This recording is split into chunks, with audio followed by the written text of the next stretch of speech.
आज डबा आणि सकाळच्या नाश्त्यासाठी करणार आहोत चटपटीत छोले आणि गरमागरम पुरी। सगळ्यात आधी कांदा बारीक चिरून घ्यायचा आहे। कढईत तेल गरम करायला ठेवायचं आहे। तेल गरम झालं की त्यामध्ये तो कांदा घालायचा आहे। एका बाजूला छोले उकडत ठेवलेले आहेत आणि पीठ देखील मळून ठेवलेलं आहे। तर 1 चमचा धनेपूड, जिरेपूड, लाल तिखट, हळद व्यवस्थित मिक्स करून घ्यायचं आहे आणि हे मसाले जळू नयेत यासाठी लगेचच त्यामध्ये टोमॅटो घालायचा आहे। 1 टोमॅटो घातलेला आहे बारीक चिरून।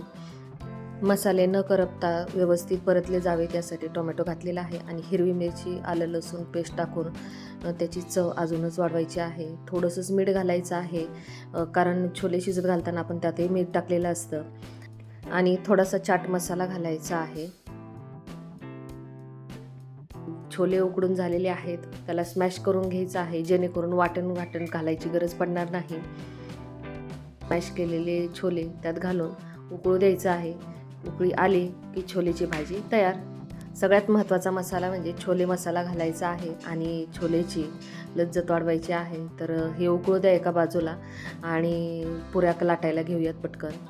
तर पुऱ्या लाटण्यासाठी घट्टसर असं पीठ मळून घ्यायचं आहे जेणेकरून पुऱ्या खुसखुशीत आणि व्यवस्थित फुगतील।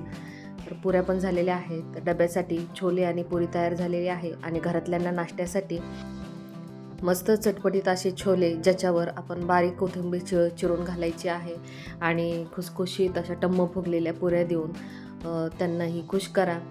धन्यवाद।